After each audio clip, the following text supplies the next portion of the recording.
जोहार दोस्तों, कौटिल्य पाठशाला में आप सभी का पुनः स्वागत है। आज मैं आप सबों के बीच झारखंड का 8वां प्रैक्टिस सेट लेकर के उपस्थित हूँ। दोस्तों, यदि आपने 7 प्रैक्टिस सेट अभी तक नहीं देखा है तो सबसे पहले वो 7 प्रैक्टिस सेट जरूर देखेंगे दोस्तों, क्योंकि जो भी मैं सेट में कर रहा हूँ प्रश्न वो सारा अति महत्वपूर्ण है दोस्तों। और यदि आप झारखंड का कोई भी एग्जाम देंगे और ये सभी मेरा प्रैक्टिस सेट अगर आप देखते चलेंगे तो निश्चित तौर पर आपके प्रश्न जो है एग्जामिनेशन में भिड़ेंगे दोस्तों। इसलिए आप सभी सेट को पूरा देखें, तभी आपको लाभ मिल पाएगा जो आप चाह रहे हैं दोस्तों। चलिए आज के सेशन को बिना देर किए हुए हम लोग शुरू करते हैं। आज का सेशन का फर्स्ट प्रश्न आपके बीच ये रहा। फर्स्ट प्रश्न है, तिलका मांझी को पकड़वाने वाला पहाड़िया सरदार कौन था? है ना, क्या बोला कि आपका तिलका मांझी को पकड़वाने वाला पहाड़िया सरदार कौन था? तो सबसे पहले बताए दोस्तों कि आखिर ये तिलका मांझी किस आंदोलन से संबंधित थे? तो आप बोलेंगे नहीं, ये तिलका आंदोलन से संबंधित थे। कौन सा आंदोलन? तो वह आपका था तिलका आंदोलन। और ये तिलका आंदोलन कब हुआ था? तो आप बोलेंगे नहीं, तिलका आंदोलन जो है वह 1783 से 1785 के बीच में हुआ था, है ना।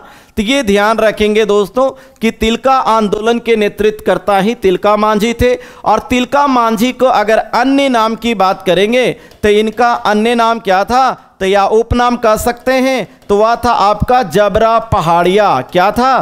तो तिलका मांझी का उपनाम था जबरा पहाड़िया। और ये आपका 1783 में इन्होंने आंदोलन शुरू किया था, लेकिन और 1785 तक आंदोलन चला था। लेकिन इस बीच में एक डेट आता है दोस्तों 1784 का। यह डेट क्यों महत्वपूर्ण है आप कमेंट करके बताएं। 1784 तो क्यों महत्वपूर्ण है? क्योंकि 1784 में ही, है ना, आपका जो क्लीवलैंड, कौन व्यक्ति था? तो क्लीवलैंड की हत्या, है ना, किसके द्वारा कर दी जाती है? तो तिलका मांझी के द्वारा कर दी जाती है। किसके द्वारा? तिलका मांझी के द्वारा कर दी जाती है। तीर मार करके इनकी हत्या कर दी जाती है 1784 ईस्वी में। इसलिए ये डेट को ध्यान रखेंगे दोस्तों। इसके बाद क्या है कि अंग्रेज अधिकारी आता है, उसका नाम है किसके बाद? क्लीवलैंड के बाद। तो क्लीवलैंड के बाद जो आपका आता है उसका नाम है वह अंग्रेज अधिकारी का, वह है आयरकुट, है ना, आयरकुट। तो ये आयरकुट आता है और तिलका मांझी को पकड़ने के लिए रणनीति बनाता है।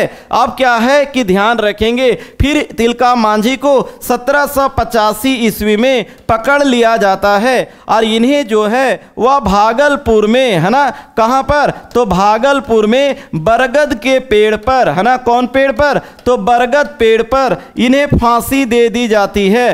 इन्हें क्या दे दी जाती है? फांसी। इसीलिए कि भागलपुर में जहां पर इन्हें फांसी दिया गया उसका नाम बदल करके बाबा तिलका मांझी चौक, है ना, बाबा तिलका मांझी चौक कर दिया गया है ना। ध्यान रखेंगे, बाबा तिलका मांझी चौक कहां पर? तो जहां पर इन्हें भागलपुर में बरगद पेड़ पर फांसी दे दी गई थी, है ना। ये सारा फैक्ट्स को आप ध्यान में रखेंगे दोस्तों, है ना। चलिए ध्यान दे, यहां पर बोला कि ये जो आयरकुट जो है वह जैसे इनकी हत्या हो जाता है आपका क्लीवलैंड की, तो आयरकुट जो है वह इसके पकड़ने के लिए, है ना, तिलका मांझी को पकड़ने के लिए आयरकुट किसका सहयोग लेता है? तो उस व्यक्ति का नाम है वह है जौराह, है ना। क्या नाम है? जौराह। कहीं ऐसे भी लिखा मिल सकता है दोस्तों, है ना, जौराह। तो इन्हीं की सहायता से आयरकुट तिलका मांझी को पकड़ने की प्रयास क्या करता है? करता है। अब क्या करता है कि तिलका मांझी जो है उस समय तो वहां से बच करके निकल जाते हैं और बच करके निकल जा करके कहां पर छिप जाते हैं? तो वो सुल्तानगंज की पहाड़ी में, है ना, सुल्तानगंज की पहाड़ी में छिप जाते हैं। और इस पहाड़ी से ही उन्होंने फिर अंग्रेजों के विरुद्ध एक युद्ध शुरू करते हैं। उस युद्ध का नाम है छापा मार युद्ध, है ना, या इसी युद्ध को गुरिल्ला युद्ध के नाम से जाना जाता है।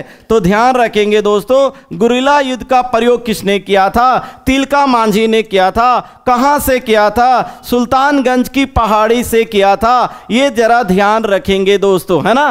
तो और ये इसका उपनाम भी आप ध्यान में रखेंगे, ये भी एग्जाम में आया हुआ है कि जबरा पहाड़िया। डेट आप रखेंगे, ये भी एग्जाम में आया है। हत्या कब हुआ, ये भी डेट में आया है। कब इन्हें फांसी दी गई ये भी आया है, कहाँ दी गई ये भी आया है, किस पेड़ पर दी गई ये भी आया है। ध्यान रखेंगे दोस्तों, ये सारा चीज को आप फैक्ट्स में रखेंगे तो तिलका मांझी से जरूर आपका क्वेश्चन पकड़ में आएगा।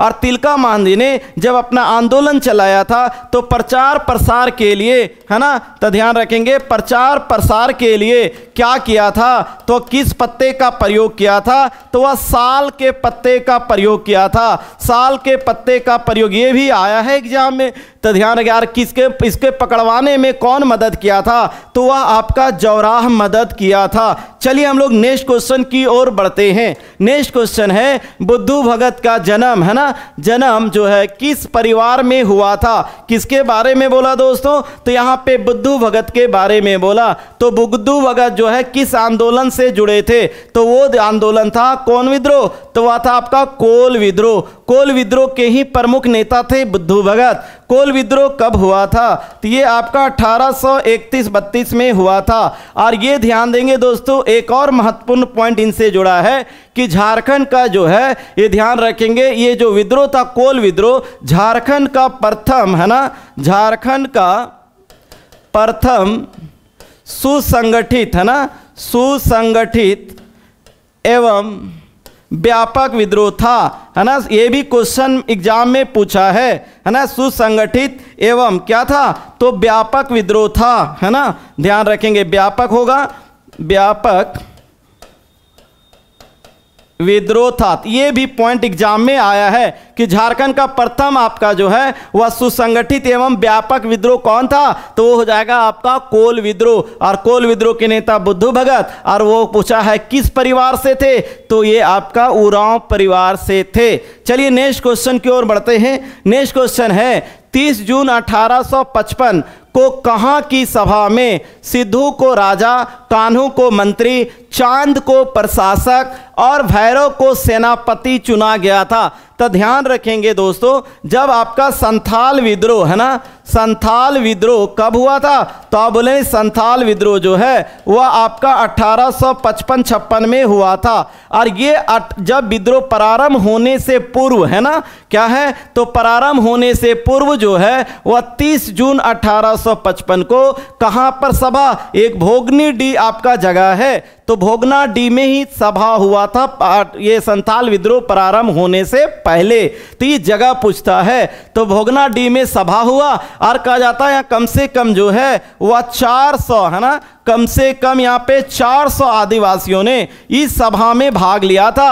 और उसी सभा में सिद्धू को क्या चुन लिया गया, तो इसे राजा चुना गया, कान्हू को मंत्री चुना गया, चांद को जो है वह प्रशासक चुना गया, और भैरव को सेनापति। यहाँ सब क्वेश्चन आया है एग्जाम में दोस्तों, किसे मंत्री, किसे राजा, किसे प्रशासक और सेनापति चुना गया, ये भी आप जरूर ध्यान में रखेंगे। और एक चीज और यहाँ पे कि आखिर ये 30 जून को क्यों लिया गया डेट, है ना, और बहुत सारा डेट थे, लेकिन 30 जून को क्यों ऐसा निर्णय लिया गया, तो ध्यान रखेंगे 30 जून को ही हूल दिवस मनाया जाता है। कौन सा दिवस, तो हूल दिवस मनाया जाता है दोस्तों, इसलिए याद रखेंगे। चलिए, तो सभा कहाँ हुआ, भोगनाडी में। हूल दिवस कब मनाया जाता है, 30 जून को, है ना। संथाल विद्रोह कब हुआ, 1855-56 को। आपका भैरव को क्या चीज चुना गया था, सेनापति चुना गया था। नेक्स्ट क्वेश्चन, तेलंगा खड़िया, है ना, यहां से 2-3 प्रश्न जनरल एग्जाम में पूछा जाता है।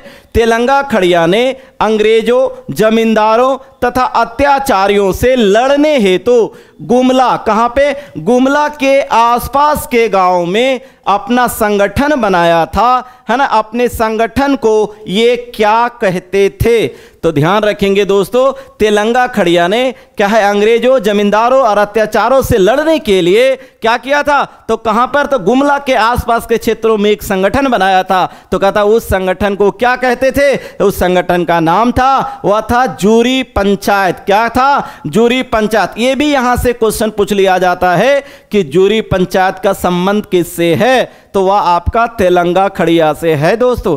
चलिए ध्यान रखेंगे, जूरी पंचायत किससे है, तो तेलंगा खड़िया से है। ये VVIA कई बार एग्जाम में आया है। और ये गुमला भी ध्यान रखेंगे। चलिए नेक्स्ट क्वेश्चन है, ठाकुर विश्वनाथ सहदेव, है ना, ठाकुर विश्वनाथ सहदेव ने किस वर्ष अंग्रेजों के विरुद्ध विद्रोह का बिगुल फूका, है ना, तथा स्वयं को, है ना, स्वयं को एक स्वतंत्र राजा घोषित कर दिया। तो आपको पता होगा दोस्तों कि ये जो ठाकुर विश्वनाथ सहदेव ये किस आंदोलन से जुड़े थे, तो ये 1857 का विद्रोह, है ना, 1857 के विद्रोह से ही संबंधित थे। तो कब ये आपका कहता है विद्रोह कब हुआ, अगर ईयर सिर्फ पूछे तो 1857 तो ही हो जाएगा, क्योंकि 1857 की क्रांति से ही। और ये ध्यान रखेंगे मुक्तवाहिनी सेना, है ना, ये एक सेना की स्थापना किया था, उसका नाम क्या था, मुक्तवाहिनी, है ना, कौन सेना, मुक्तवाहिनी सेना का गठन जो है वह कौन किए थे, तो वह आपका विश्वनाथ सहदेव ही थे।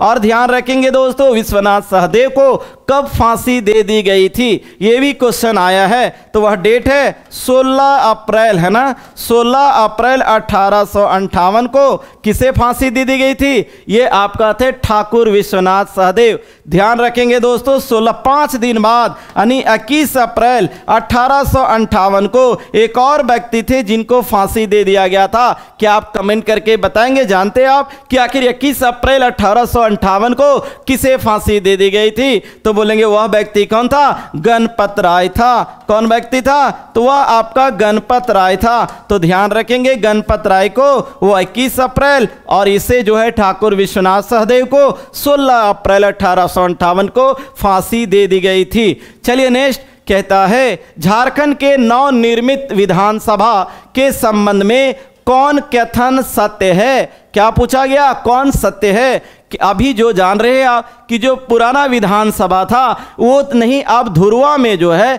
एक नया विधानसभा बनाया गया है, तो उसकी क्या क्या विशेषताएं उसके बारे में दिया है। कौन सत्य है पूछ रहा है कि क्या नवनिर्मित जो विधानसभा है क्या वो धुरवा में स्थित है, जिसका उद्घाटन प्रधानमंत्री नरेंद्र मोदी द्वारा किया गया। ध्यान रखेंगे दोस्तों, ये नहीं समझेंगे कि यहाँ झारखंड की बात है तो राज्यपाल किए हैं, उद्घाटन कौन किए हैं, नरेंद्र मोदी के द्वारा किया गया है। कहां है, बोलेंगे धुरवा में है। क्या यह देश का पहला पेपरलेस विधानसभा है, तो जी हां दोस्तों पहला पेपरलेस विधानसभा है, यानी यहां सारा काम जो होगा वह लिखित नहीं, पेपर में लिखने के द्वारा नहीं, सारा डिजिटली रूप से होगा। ध्यान रखेंगे, इसलिए ये देश का पहला पेपरलेस विधानसभा है। ये बहुत ही महत्वपूर्ण है, करंट के रूप में भी यहां से क्वेश्चन पूछ सकता है। कहता है इसमें 162 सदस्यों को बैठने की व्यवस्था है, तो जी हां दोस्तों 162 सदस्यों के बैठने की सुविधा है ना। कितना, ध्यान रखेंगे 162। अभी जो विधानसभा में सदस्यों की कुल संख्या कितनी है, तो 81 है। ध्यान रखेंगे पहले कितना था, तो बोलेंगे नहीं, पहले जो था वह आपका 82 था। पहले कितना था, तो 82 था। उसमें जो है वह एक आपका जो है वह मनोनीत था, एक आपका क्या है, तो वह आपका मनोनीत था। और 81 आपका क्या है, तो 81 आपका निर्वाचित था। तो ध्यान रखेंगे दोस्तों, इससे पहले जो है वह विधानसभा में सदस्यों की कुल संख्या जो है वह आपका 82 थी, लेकिन अभी बोला जाए तो 81 है। एक क्यों कम हुआ, क्योंकि ये जो मनोनीत वाली बात है, ये मनोनीत को क्या कर दिया गया है, हटा दिया गया है। अब किन्हीं भी व्यक्ति को मनोनीत नहीं किया जाएगा। और एक सदस्य किसको मनोनीत किया जाता था, तो बोलेंगे नहीं, एंग्लो इंडियन को मनोनीत किया जाता था। किसे, एंग्लो इंडियन को। तो ये ध्यान रखेंगे दोस्तों, एंग्लो इंडियन को मनोनीत किया जाता था, है ना। अब इसे क्या कर दिया गया, हटा दिया गया है। कब हटाया गया, तो ध्यान रखेंगे 25 जनवरी, है ना, 25 जनवरी 2020 से जो एंग्लो इंडियन को मनोनीत किया जाता था उसे क्या कर दिया गया है, हटा दिया गया है, हटा दिया गया है। एकदम बिल्कुल ध्यान रखेंगे इस डेट को भी। अगर बोले नहीं कैवां संविधान संशोधन के तहत हटाया गया, तब आंसर हो जाएगा दोस्तों 104वां संविधान संशोधन। 104वां संविधान संशोधन के तहत, है ना, ही जो है वह विधानसभा में एक जो मनोनीत किए जाते थे सदस्य, उससे हटा दिया गया है। अगर बोला गया कि आखिर एक आपका कौन है, कौन विधेयक था, अगर विधेयक बोलेगा तब तो हो जाएगा दोस्तों 126वें नंबर का 126वां विधायक क्या था, विधेयक था। अगर विधेयक बोले, क्योंकि सभी विधेयक जो है वह कानून नहीं बनता, इसलिए ध्यान रखेंगे विधेयक बोले यहां कंफ्यूजन होता है 104 126 में, तो संविधान संशोधन अगर बोले तब तो 104वां हो जाएगा, और अगर विधेयक बोले तो 126वां विधेयक था। और कब हुआ तो ये ध्यान रखेंगे 25 जनवरी 2020 से ये एक जो एंग्लो इंडियन का मनोनीत करते थे उसे क्या कर दिया गया, खत्म कर दिया गया। चलिए हम लोग नेक्स्ट बढ़ते हैं, तो यहां पर आंसर क्या होगा, तो यहां होगा सभी सही है ना। नेक्स्ट क्वेश्चन, झारखंड विधानसभा में है ना, झारखंड विधानसभा में कहता है कि अंतिम एंग्लो इंडियन समुदाय से होने वाली व्यक्ति थे। तो ध्यान रखें, झारखंड विधानसभा में अंतिम एंग्लो इंडियन समुदाय से मनोनीत होने वाले व्यक्ति थे। यहां हो जाएगा समुदाय से मनोनीत मनोनीत होने वाले है ना, होने वाले व्यक्ति थे। ध्यान रखेंगे दोस्तों, कब कब की बात कर रहा है, ये अंतिम बात कर रहा है। तो ये अंतिम आपका कौन है, क्या वो जोसेफ डोनाल्ड ग्लेस्टीन है, ग्लेन जोसेफ ग्लेस्टीन है, कि रोनाल्ड जोसेफ स्टुअर्ट है, कि जेपी गालस्टेन है। तो ध्यान रखेंगे अंतिम एंग्लो इंडियन है जिन्हें आपका मनोनीत किया गया, उस व्यक्ति का नाम है, वह है जेपी गालस्टेन दोस्तों, है ना। अंतिम यही है, अब इसके बाद तो मिलेगा ही नहीं क्योंकि हटा दिया गया है। चलिए नेक्स्ट क्वेश्चन, कहता है राष्ट्रपति है ना उच्च न्यायालय के न्यायाधीशों की नियुक्ति किसके परामर्श के पश्चात करता है। तो ध्यान रखेंगे दोस्तों, यहां पर मुख्य न्यायाधीश नहीं बोला, क्या बोला है, सिर्फ न्यायाधीश की बात किया है। तो अगर राष्ट्रपति को उच्च न्यायालय के न्यायाधीश की नियुक्ति करनी है तो सबसे पहले उच्च न्यायालय के मुख्य न्यायाधीश से भी परामर्श लेंगे, भारत के मुख्य न्यायाधीश से परामर्श लेंगे, राज्य के राज्यपाल से भी लेंगे, और यहां तब आंसर क्या हो जाएगा, बोला था किससे परामर्श लेंगे, तो यहां सभी हो जाएगा। अगर यदि यहां पर मुख्य न्यायाधीश होता है ना, क्या होता, अगर मुख्य न्यायाधीश होता दोस्तों तब क्या आंसर हो जाता, तब ध्यान देंगे कि अगर उच्च न्यायालय के मुख्य न्यायाधीश की नियुक्ति की बात करता तब तो हो जाता भारत के मुख्य न्यायाधीश, और राज्य के राज्यपाल से परामर्श लेते राष्ट्रपति, लेकिन यहां अन्य न्यायाधीश है इसलिए उच्च न्यायालय के मुख्य न्यायाधीश से भी क्या होगा, परामर्श लेना होगा। चलिए नेक्स्ट हम लोग चलते हैं, झारखंड लोक सेवा आयोग है ना, जेपीएससी, किसके बारे में बात किया, तो वह आपका जेपीएससी के बारे में बात किया। झारखंड लोक सेवा आयोग के सदस्य जो है वह देखिए जरा ध्यान दें, क्या राज्यपाल की इच्छा के अनुरूप पद पर बने रहते हैं, तो आप बताइए सही है कि गलत है। यहां पे झारखंड लोक सेवा आयोग के सदस्य के बारे में है ना, सदस्य के बारे में गलत छांटे है ना, क्या हो जाएगा, या सही छांटे कर दें, यहां पे सुधार लेंगे दोस्तों है ना, सही छांटे क्या बताना है, तो आपको सही बताना है, सही छांटे। चलिए तो ये आप जरा ध्यान दें, क्या बोला, झारखंड लोक सेवा आयोग के सदस्य के बारे में सही छांटे। देखिए क्या राज्यपाल के इच्छा के अनुरूप पद पर बने रहते हैं ये झारखंड लोक सेवा आयोग के सदस्य, हाँ, क्या कहता है कि अपने पद पर 70 वर्ष की आयु तक बने रहते हैं, दोनों गलत है दोस्तों है ना, दोनों क्या है, गलत है। क्या ये जो है वह 6 वर्ष या 62 वर्ष की आयु तक अपने पद पर बने रहते हैं, बोलेंगे ये सही है। यानी झारखंड लोक सेवा आयोग के जो सदस्य है उसका कार्यकाल कितने वर्ष का है, 6 वर्ष या 62 वर्ष की आयु तक अपने पद पर बने रहते हैं। ये राज्यपाल की इच्छा के अनुरूप नहीं रहते, ना तो 70 वर्ष रहते हैं। तो अगर सही छांटना है तब तो यहाँ ऑप्शन नंबर क्या हो जाएगा, वह आपका सी हो जाएगा। नेक्स्ट, झारखंड लोक सेवा आयोग किस प्रकार का निकाय है, ये भी एग्जाम में पूछा गया है दोस्तों। क्या वो संवैधानिक है, क्या वो सलाहकारी है, क्या वो असंवैधानिक है, कि ये भी दोनों है। तो ध्यान रखेंगे ये झारखंड लोक सेवा आयोग जो है वह क्या है, संवैधानिक है, सलाहकारी है, यानी आंसर जो हो जाएगा वह आपका डी होगा। चलिए आप ये बताइए कि झारखंड लोक सेवा आयोग का अगर गठन की बात किया जाए तो गठन कब हुआ था, किसके बारे में, झारखंड लोक सेवा आयोग का गठन कब हुआ था, तो ध्यान रखेंगे दोस्तों ये 2002 में हुआ था। कब हुआ था, 2002 में हुआ था। चलिए नेक्स्ट क्वेश्चन, नेक्स्ट कहता है तेजस्विनी योजना, बहुत ही महत्वपूर्ण योजना है ये।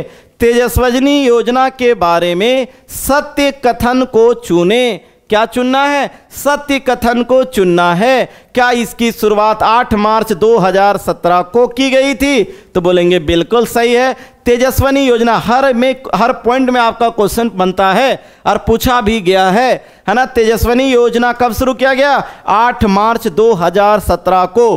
क्या इसका उद्देश्य 14-15 वर्ष की किशोरी व महिलाओं को स्वावलंबी बनाना है, ध्यान रखेंगे दोस्तों 14-15 भी कहीं दे देता है, नहीं तो ऐसे आपका 14 से 24 भी मिलेगा, है ना, 14 से 24 भी मिलेगा। ध्यान रखेंगे कि किशोरी व महिलाओं को स्वावलंबी बनाना है, ये भी सही है। कहता इस योजना की कुल लागत $90 मिलियन है जो विश्व बैंक, ये क्वेश्चन आया है, विश्व बैंक द्वारा प्रदान की जाएगी। जी हाँ, तेजस्विनी योजना की जो कुल लागत है उसमें कौन है, सहभागिता किसका है, वह विश्व बैंक का है, यानी तीनों सही है। तो यहाँ हो जाएगा ऑप्शन नंबर डी, है ना, आपका सभी सही हो जाएगा। चलिए नेक्स्ट बढ़ते हैं। कहता है मेरी बेटी मेरी पहचान, यह है ना 2 योजना मैंने लिया है आज, मेरी बेटी मेरी पहचान कहता है के बारे में सत्य कथन को चुने, है ना, सत्य कथन को क्या करना है, तो वह आपका चुनना है। चलिए देखते हैं क्या दिया है। कहता इस योजना का आरंभ जो है वह क्या 2016 में किया गया था, बिल्कुल सही। तेजस्विनी किया गया 17 में और 16 में मेरी बेटी मेरी पहचान किया गया, ये सही है। क्या इस योजना का उद्देश्य बेटी बचाओ बेटी पढ़ाओ अभियान को प्रोत्साहित करना था, बिल्कुल सही है। बेटी बचाओ बेटी पढ़ाओ अभियान को ही प्रोत्साहित करने के उद्देश्य से मेरी बेटी मेरी पहचान योजना जो है वह झारखंड सरकार के द्वारा शुरू किया गया था दोस्तों। फिर कहता है इस योजना के तहत गांव के सभी घर के दरवाजे पर घर की बेटी का नेम प्लेट लगाकर, है ना, घरों की बेटियों के नाम से पहचान दिलाने की पहल की गई है। जी हाँ दोस्तों, इसका इस योजना के तहत गांव के सभी घर, क्या बोलता है, सभी घर के दरवाजे पर घर की बेटी का नाम जो है वो नेम प्लेट लिखा है, एक नेम प्लेट घर के दरवाजे लगाया जाएगा और वो नेम प्लेट में किसका नाम रहेगा, बेटी का नाम रहेगा। तो दरवाजे पर घर की बेटी का नेम प्लेट लगाकर घरों की बेटियों के नाम से पहचान दिलाने की पहल की गई है। नेम प्लेट में बेटी के साथ किसका, मां का भी नाम लिखा गया है, लिखा रहता है, ध्यान रखेंगे दोस्तों। तो बेटी का और मां का दोनों का लिखा रहेगा, ध्यान देंगे, ये बिल्कुल सही है। तो यहां से क्या क्या क्वेश्चन बना, मेरी बेटी मेरी पहचान योजना कब शुरू, 2016 में हुआ था। किसे इस योजना का उद्देश्य क्या था बेटी बचाओ बेटी पढ़ाओ अभियान को प्रोत्साहित करना, है ना। क्या किस, अब पूछ देगा किस योजना के तहत जो है वह घर के बाहर नेम प्लेट में बेटी और मां का नाम लिखा होता था, उस योजना का नाम है मेरी बेटी मेरी पहचान, है ना, ध्यान रखेंगे। चलिए नेक्स्ट क्वेश्चन, तो यहां पर जो आपका आंसर था वह क्या हो जाएगा, तो यहां सभी कथन आपका सत्य हैं। नेक्स्ट आपका सिंदरी उर्वरक संयंत्र, कौन सी बात किया है, सिंदरी उर्वरक संयंत्र किस नदी के किनारे अवस्थित है, तो ध्यान देंगे दोस्तों सिंदरी बोला है और ये सिंदरी आपका कहाँ है, तो आप बोलेंगे नहीं धनबाद में है, कहाँ है, धनबाद में है। तो बताइए क्या क्या दिया है यहाँ पे, तो आप बताइए अगर मैं झारखंड की बात करें तो झारखंड में अगर ये मान ले झारखंड है तो क्या दामोदर नदी बोला है, सेकेंड स्वर रेखा है, एक पंचाने है, एक आपका कोयल है। तो देखिए एक तो आपका रांची नगरी से यहाँ ये स्वर रेखा इधर बहती है। धनबाद तो आपको पता है कि धनबाद किधर है, तो ये उत्तरी छोटा नागपुर परमंडल में है धनबाद। तो क्या स्वर रेखा होगा, तो बोलेंगे ना नहीं होगा। अब देखिए दिया है कोयल एक नदी दिया है, तो आपको पता है एक आपका उत्तरी कोयल इधर जाती है, एक दक्षिणी कोयल इधर है, तो क्या ये भी होगा इसमें? आपका धनबाद तो इधर है, तो बोलेंगे ना ये दोनों तो बिल्कुल ऐसी छट गया आपका, वो स्वर रेखा और कोयल ये दोनों नहीं होगा। और ये पंचाने जो है 5 नदियों के जलधारा का संगम को हम लोग क्या बोलते हैं? वो पंचाने बोलते हैं। यानी यहाँ जो होगा आंसर वह कौन हो जाएगा दोस्तों? वह आपका दामोदर नदी हो जाएगा, क्योंकि दामोदर नदी जो है आपको पता है कि ये जो है आपका कहाँ से निकलती है? तो आपका टोरी लातेहार से निकलती है, और ये नदी जो है वह आपका इधर से बहती है, तो ये आपका धनबाद को टच करती हैं, इसीलिए हो जाएगा आपका सिंदरी उर्वरक संयंत्र किस नदी के किनारे? तो वह हो जाएगा आपका धनबाद। चलिए नेक्स्ट बढ़ते हैं। कहता है भुरकुंडा स्थित, भुरकुंडा है ना, भुरकुंडा स्थित जो है वह कांच उद्योग जिसका नाम है इंडो असाई ग्लास फैक्ट्री है ना, इंडो असाई ग्लास फैक्ट्री, ये ध्यान रखेंगे फैक्ट्री का नाम भी पूछ लिया गया है कि भुरकुंडा स्थित जो कांच उद्योग है उसका नाम क्या है? तो इंडो असाई ग्लास फैक्ट्री किस देश के सहयोग से स्थापित किया गया है? यहाँ हो जाएगा स्थापित है ना, स्थापित जो है वह किया गया, तो क्या वो रूस है, क्या वो जर्मनी है, जापान है और फ्रांस है? तो ध्यान देंगे दोस्तों जापान के सहयोग से ही जो है वह भुरकुंडा में कांच उद्योग इंडो असाई ग्लास फैक्ट्री जो है वह आपका क्या गया है? स्थापित किया गया है। ये भुरकुंडा कहाँ है? तो आप बोलेंगे किस जिला में पड़ता है? तो आप बोलेंगे नहीं रामगढ़ जिला में है, तो ध्यान देंगे रामगढ़ में आपका भुरकुंडा पड़ता है। नेक्स्ट कहता है झारखंड की प्रथम औद्योगिक नीति कब अधिसूचित की गई थी? है ना, क्या कब बोला? तो झारखंड की प्रथम औद्योगिक नीति के बारे में पूछ रहा है। तो पहली औद्योगिक नीति कब थी? क्या वो था 1 मार्च 2001 को, क्या वो 1 अगस्त 2001 को, कि 1 फरवरी 2001 को, कि 1 अप्रैल 2002 को? चलिए बताया दोस्तों इसका सही आंसर क्या होगा, है ना, क्या होगा इसका सही आंसर? तो बताएं, इसे कमेंट करके आप पहले बताइए इसका सही आंसर क्या होगा, है ना। तो क्या हो जाएगा? तो जाएगा 1 अगस्त 2001, क्या हो जाएगा? 1 अगस्त 2001 हो जाएगा। चलिए हम लोग नेक्स्ट बढ़ते हैं। नेक्स्ट क्वेश्चन है कि झारखंड औद्योगिक एवं निवेश प्रोत्साहन नीति 2021 कब से अगले 5 वर्ष, है ना, यहाँ पे सिर्फ वर्ष होगा, है ना, 5 वर्ष के लिए लागू होगी, है ना, ध्यान रखेंगे। ध्यान दें दोस्तों, मैंने फर्स्ट को उठाया और लास्ट को उठाया, है ना। फर्स्ट में था आपका 2001 और ये जो है वो क्या है, कब है? 2021। तो झारखंड औद्योगिक एवं निवेश प्रोत्साहन नीति 2021 कब से अगले 5 वर्ष के लिए? तो ध्यान रखिए 21 में तो हुआ, लेकिन कितने साल के लिए? 5 सालों के लिए। तो ध्यान रखेंगे क्या हुआ आपका 1 जनवरी 2021, 1 अप्रैल 2021, कि 1 जुलाई 2021, कि 1 अगस्त 2021। चलिए इसे भी आप कमेंट करके बताएं दोस्तों इसका सही आंसर क्या होगा, है ना, कि इसका सही आंसर क्या हो जाएगा? 1 अप्रैल 2021। तो 1 अप्रैल 2021 जो है वह नई झारखंड औद्योगिक निवेश एवं प्रोत्साहन नीति का डेट है। चलिए नेक्स्ट कहता है झारखंड किस जलवायु प्रदेश में स्थित है? यहाँ पे जलवायु प्रदेश के बारे में पूछा गया है। क्या ये मध्य एवं उत्तरी पूर्वी पठारी उप कृषि प्रदेश? तो मध्य एवं उत्तर पूर्वी पठारी उप कृषि जलवायु प्रदेश ये तो है। कहता है झारखंड में क्या पश्चिमी पठारी उप कृषि जलवायु प्रदेश भी है? बोलेंगे हाँ। क्या दक्षिण पूर्वी पठारी उप कृषि जलवायु प्रदेश? तो ध्यान रखेंगे दोस्तों ये सारा जलवायु प्रदेश झारखंड में स्थित है, इसलिए यहाँ जो आंसर हो जाएगा वह क्या हो जाएगा? उपरोक्त सभी हो जाएगा। आप इस तरीके से जरूर याद रखेंगे। इधर आपका ईस्ट है, वेस्ट है, नॉर्थ है और साउथ है। क्या बोला? एक बोला आपका मध्य एवं उत्तरी पूर्वी पठारी उप कृषि प्रदेश। तो देखिए एक तो आपका मध्य की बात किया और ये उत्तर है, एक पूर्व है, ये इसकी बात किया है। यही तो आपका नॉर्थ और ईस्ट हो जाएगा। एक ये आपका बोला, सेकेंड बोला पश्चिमी पठारी उप कृषि जलवायु प्रदेश, एक आपका इधर पश्चिम में बात किया, ये आपका सेकेंड बात किया।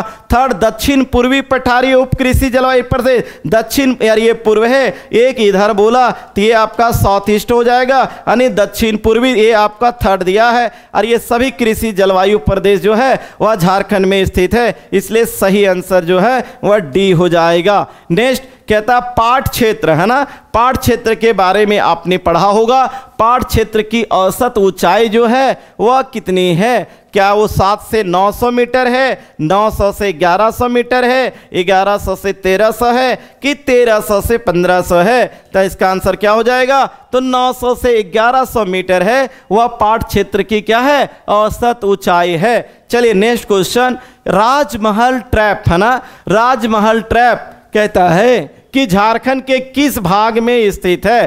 तो ध्यान देंगे दोस्तों, आपका जो राजमहल ट्रैप है इसके बारे में अगर हम लोग बात करें तो ये जो है आपका ये किधर है? तो आप बोलेंगे कि इधर साहेबगंज वाले एरिया में है। तो इधर आपका संथाल परगना में है। वह कौन सा? राजमहल ट्रैप। तो ये राजमहल ट्रैप इधर है ना, राजमहल ट्रैप। तो ये पूछता है दोस्तों, तो ध्यान रखेंगे कौन दिशा होगा? क्या ये उत्तर पश्चिम भाग होगा?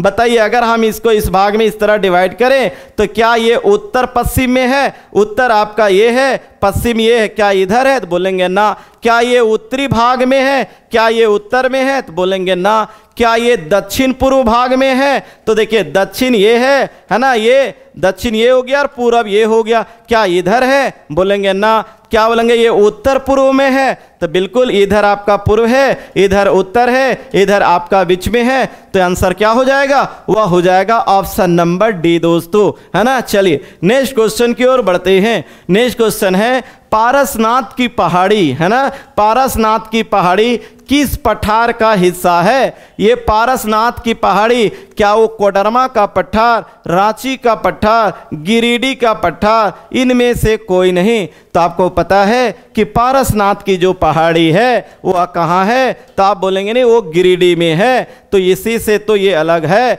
अब हुआ है, ध्यान रखिए इसी का हिस्सा है। किसका? गिरिडीह का पठार का हिस्सा है, वह है आपका पारसनाथ की पहाड़ी, है ना, ध्यान रखेंगे। नेक्स्ट क्वेश्चन है झारखंड में वर्षा का मुख्य स्रोत क्या है? मुख्य स्रोत पूछा दोस्तों, क्या वो बंगाल की खाड़ी की शाखा, क्या वो अरब सागर की खाड़ी की शाखा, भूमध्य सागर की खाड़ी की शाखा, कि इनमें से कोई नहीं? अगर ध्यान देंगे यहाँ पे ऐसे देखेंगे तो झारखंड में वर्षा का जो स्रोत है वह आपका जो है वह बंगाल की खाड़ी की शाखा भी है और अरब सागर की भी शाखा है दोनों स्रोत। लेकिन अगर मुख्य स्रोत की बात किया जाए तो ज़्यादा जो सही होगा वह होगा आपका, ध्यान रखेंगे, बंगाल की खाड़ी हो जाएगा। क्योंकि देखिए जब आप देखेंगे तो आपका क्या है कि झारखंड के अगर आप देखेंगे उत्तर पूर्व की ओर या पूरा झारखंड की अगर बात कर ले तो जनरली ज़्यादा जो वर्षा है वह किससे होता है? वो आपका बंगाल की खाड़ी की शाखा या अरब सागर की शाखा के द्वारा जो होता है वो झारखंड के पश्चिमी हिस्सा में, किसमें? पश्चिमी हिस्सा में अरब सागर की खाड़ी की शाखा के माध्यम से वर्षा होता है। होता दोनों से, लेकिन अगर पूछे मुख्य रूप से तो बंगाल की खाड़ी की शाखा हो जाएगा। नेक्स्ट कहता है बराकर, यहाँ बराकर होगा, है ना, ये आपका बराकर है। कहता बराकर नदी के संबंध में कौन सा कथन सत्य है ना? बराकर नदी क्या ये हजारीबाग से निकलती है? सही है। क्या इस नदी का उल्लेख जो है ये बौद्ध एवं जैन ग्रंथों में मिलता है? ये क्वेश्चन आया है। तो बौद्ध एवं जैन ग्रंथों में उल्लेख मिलता है। और ये बराकर क्या वो दामोदर की सहायक नदी है? तो जी हाँ दोस्तों, बराकर जो है वह हजारीबाग से निकलती है। बौद्ध एवं जैन धर्म दोनों का उल्लेख मिलता है बराकर नदी में। और फिर देखिए इसका क्या है कि दामोदर किसकी सहायक नदी है? तो बोलेंगे सॉरी, बराकर किसकी सहायक नदी है? तो वो दामोदर की सहायक नदी है। तो इस नदी का ध्यान रखेंगे, इसका जो उल्लेख है वह बौद्ध एवं जैन दोनों ग्रंथों में मिलता है, यानी तीनों कथन सत्य है, यानी उपर्युक्त सभी हो जाएगा। नेक्स्ट कहता है भारत सरकार द्वारा 8 जनवरी 2003 को झारखंड की 31वीं जनजाति के रूप में किसे सम्मिलित किया गया, है ना।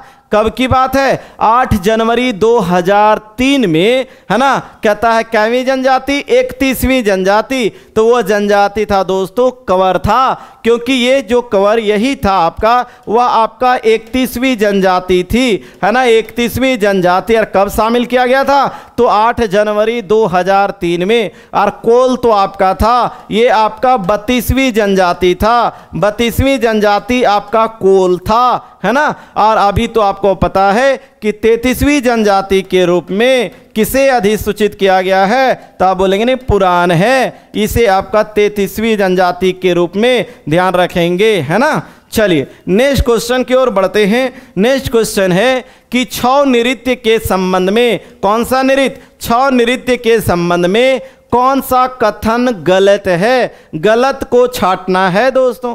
कहता है क्या यह जो नृत्य है वह युद्ध भूमि से संबंधित लोक नृत्य है। क्या इस नृत्य की 2 श्रेणियां हैं, एक हथियार और एक आपका काली भंग श्रेणी। तो आप क्या यह पुरुष प्रधान नृत्य है जिसमें वीर रस की प्रधानता है।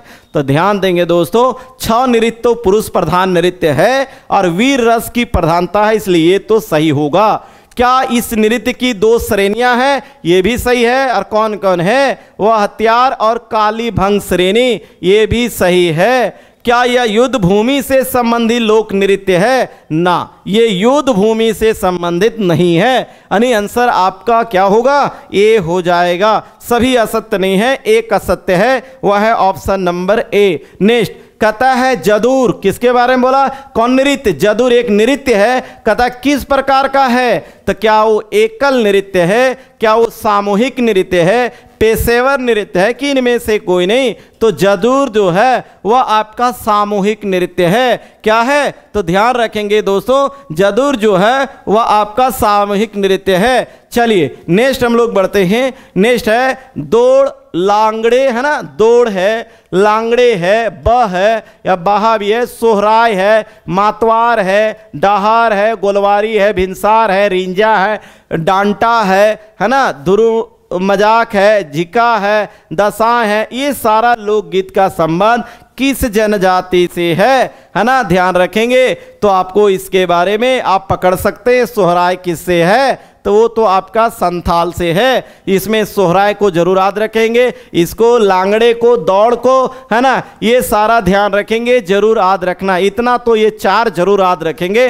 वो आपका किस जनजाति से है, तो बोलेंगे संथाल जनजाति से है। तो सभी, लेकिन याद रखना है उतना कम से कम। चलिए नेक्स्ट कहता है कि झंझायन गीत कब गाया जाता है। कौन सा गीत, झंझायन गीत, पूजा के अवसर पर गाए जाने वाला गीत, पर्व त्यौहार के अवसर पर गाए जाने वाला गीत, जन्मोत्सव के अवसर पर, कि इनमें से कोई नहीं। तो जन्मोत्सव के अवसर पर जो गीत गाया जाता है उसी को बोलते हैं झंझायन गीत। चलिए नेक्स्ट कहता है भकुली बंका, है ना, कौन सा, भकुली बंका, ये क्या है दोस्तों, तो आप बोलेंगे नहीं भकुली बंका क्या है, तो लोक नाट्य है। क्या है, लोक नाट्य है, ध्यान रखिएगा इस बात को, है ना, लोक नाट्य है, लोक नाट्य, है ना, तो लोक नाट्य है ये। कौन सा, तो बोलेंगे भकुली बंका। आप कहता है कि अच्छा यहाँ तो लिखा हुआ है भकुली बंका लोकनाट्य में किसके द्वारा नृत्य किया जाता है, तो ध्यान रखेंगे दोस्तों वो जट और जाटिन के साथ ही किया जाता है भकुली बंका, इसलिए आंसर हो जाएगा यहाँ पे ये और बी दोनों। क्योंकि आप जानते हैं कि जट जाटिन भी जो है वह आपका क्या है, एक आपका लोकनाट्य ही है ना, लोकनाट्य ही है, इसलिए इसके साथ ही भकुली बंका लोकनाट्य भी किया जाता है। और वही पूछ रहा था भकुली बंका लोकनाट्य में किसके द्वारा नृत्य किया जाता है, तो जट जाटिन दोनों हो जाएगा। चलिए नेक्स्ट कहता है झारखंड का सर्वाधिक लोकप्रिय सुशीरवाद कौन है ना, सुशीरवाद कौन है, तो आप जानते हैं क्या वो बांसुरी है। आप वाद्य यंत्र के बारे में अगर बात करेंगे तो आप पढ़े होंगे 3 वाद्य यंत्र के बारे में। कितना? 3 वाद्य। एक होता है आपका तंतु वाद्य यंत्र, है ना, और एक जो होता है वह सुशीर वाद्य यंत्र, एक आपका सुशीर, और एक ताल वाद्य यंत्र होता है। और ये तंतु वाद्य यंत्र जो है वह कंपन के माध्यम से बजाया जाता है। सुशीर वाद्य यंत्र जो है वह आपका फूंक कर बजाया जाता है ना, फूंक कर। और ये जो है ताल वह आपका ठोक कर बजाया जाता है ना, ठोक कर बजाया जाता है। तो यहाँ बोला सुशीर वाद्य यंत्र के बारे में, बोला सर्वाधिक लोकप्रिय सुशीर वाद्य कौन है? क्या वो बांसुरी है, शहनाई है, सिंगा है, मांदर है? तो ये तो आपका क्या आंसर हो जाएगा? तो वो हो जाएगा बांसुरी, है ना। सर्वाधिक लोकप्रिय अगर बात करें तो क्या हो जाएगा दोस्तों? तो वह हो जाएगा आपका ये बांसुरी हो जाएगा। चलिए हम लोग नेक्स्ट चलते हैं। नेक्स्ट क्वेश्चन आपके बीच है, वह है 30 नंबर, जादव पटिया शैली, है ना। कौन शैली? जादव पटिया शैली के चित्रकार को संथाली भाषा में क्या कहा जाता है? ध्यान देंगे दोस्तों, जादव पटिया शैली में जब मैंने एक बार इसके बारे में बताया था कि जादव पटिया, है ना, तो ये जो जादव पटिया है वह आपका जादव और पटिया से मिलकर के बना है। और ये जादव का मतलब होता है ना, ये आपका पटिया है तो जादव का मतलब होता है चित्रकार। क्या होता है? चित्रकार होता है। और पटिया मतलब मैंने बता दिया था इससे पहले वाले वीडियो में। तो यहाँ क्या हो जाएगा? जादव पटिया शैली के चित्रकार को संथाली भाषा में क्या कहते हैं? तो ये हो जाएगा दोस्तों जादव कहते हैं। क्या कहते हैं? जादव कहते हैं। नेक्स्ट, झारखंड की जनजातियों किस प्रजाति की है? तो झारखंड की जो जनजातियां हैं वह झारखंड की जनजातियां किस प्रजाति की हैं? क्या वो निग्रेटो की है?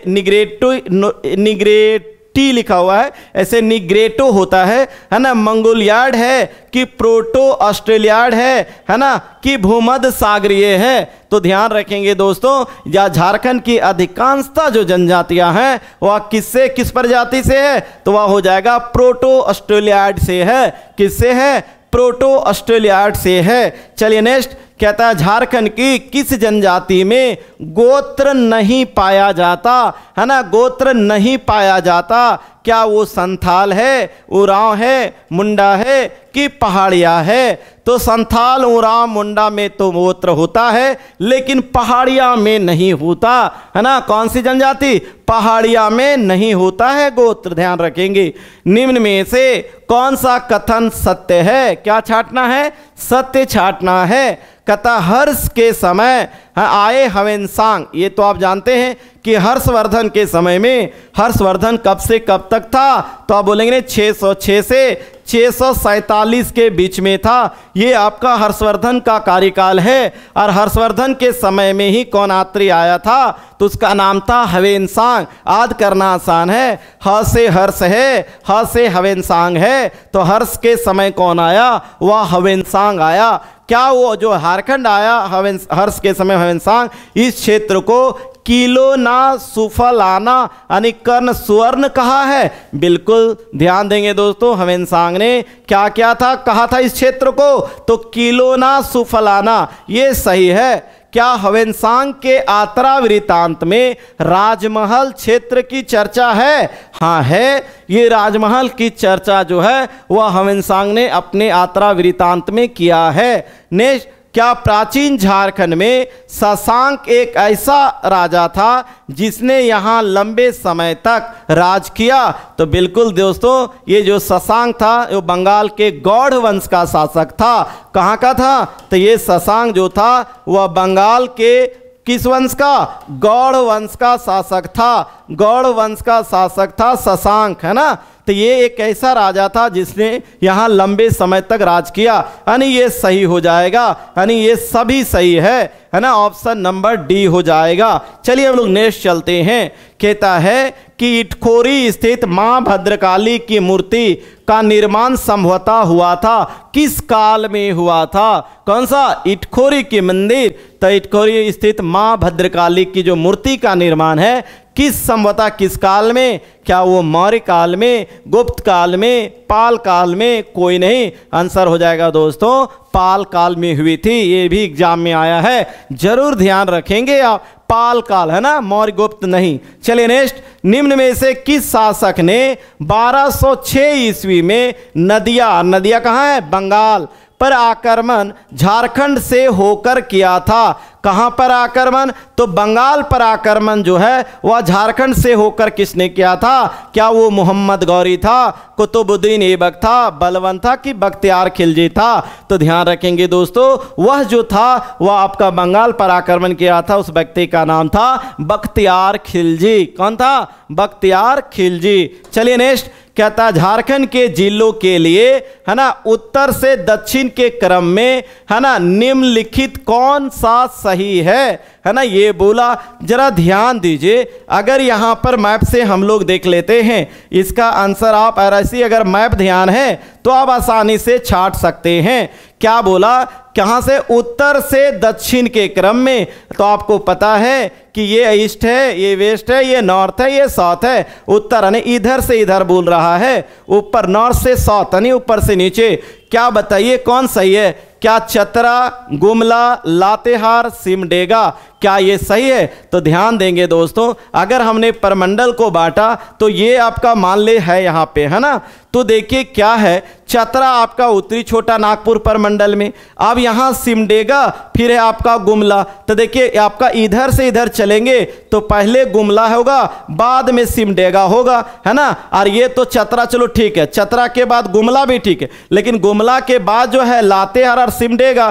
तो ध्यान रखेंगे दोस्तों, ये आपका लातेहार जो है वह क्या इसके बाद है? गुमला के बाद है? तो नहीं, क्योंकि लातेहार तो यहाँ पर गढ़वा, पलामू और लातेहार है, तो यहाँ पे लाते, इसलिए ये क्या है? ये गलत हो जाएगा, ये सही नहीं है। नेक्स्ट, कोडरमा, रांची, गिरिडीह, बोकारो। कोडरमा देखिए उत्तरी छोटा नागपुर, फिर रांची, आप यहाँ पे जरा ध्यान दें, गिरिडीह फिर ऊपर चला जा रहा है, तो ये सही नहीं है। रांची देखिए आपका पहले गिरिडीह होना चाहिए फिर रांची, लेकिन दे दिया, इसलिए ये भी गलत है ना? ये भी आपका क्या है? गलत है। फिर है चतरा, लातेहार, गुमला, सिमडेगा। तो ध्यान दें, चतरा है, लातेहार है ना, उसके बाद गुमला है, फिर आपका सिमडेगा है, यानी ये सही हो जाएगा।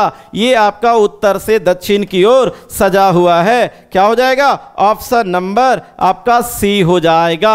अब ये देख लेते हैं, गुमला, सिमडेगा, तो गुमला, सिमडेगा, उसके बाद कहता है कोडरमा, ये तो ऊपर हो गया, ये आपका गलत हो जाएगा। सही आंसर क्या हो जाएगा? सी हो जाएगा दोस्तों। चलिए नेक्स्ट, कहते हैं, लिखा है कि निम्नलिखित में से किस जनजातीय त्योहार को झारखंड के 9 वर्ष के, है ना, त्योहार होगा, त्योहार को झारखंड के 9 वर्ष के रूप में मनाया जाता है ना? क्या बोला कि निम्नलिखित में से किस जनजातीय त्योहार को, है ना, झारखंड के 9 वर्ष के रूप में, है ना, मनाया जाता है? तो ध्यान देंगे दोस्तों, इसका जो सही आंसर होगा वह क्या? चतरा होगा, मेला होगा, वंदना होगा, सरहुल होगा या लावा लौंग मेला होगा, है ना? तो इसका सही आंसर कौन है? वह है आपका वंदना पर्व। तो किस जनजाति त्योहार को झारखंड के 9 वर्ष के रूप में, तो 9 वर्ष के रूप में जो मनाया जाता है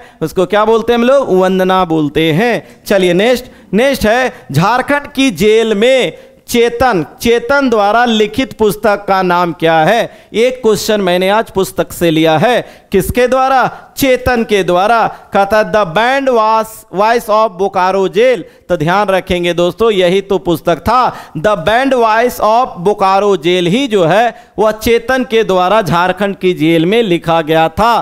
तो याद रखेंगे बुक का, the band voice of Bokaro jail. यहाँ लिख दिया है बैंड की जगह क्या है? बोरिंग लिख दिया है, यहाँ बिल्डिंग लिख दिया है, यहाँ बैंडेड लिख दिया, गलत है, ये हो जाएगा। चलिए नेक्स्ट, लाल बाबू के नाम से कौन जाने जाते हैं? लाल बाबू के नाम से कौन जाने जाते हैं? ये क्वेश्चन मैंने मिसलेनियस से लिया है और ये सभी उपनाम है दोस्तों। तो लाल बाबू के नाम से कौन जाने जाते हैं? तो वह राधा कृष्णन है। कौन है? तो वह आपका राधा कृष्णन है। तो आंसर क्या हो जाएगा?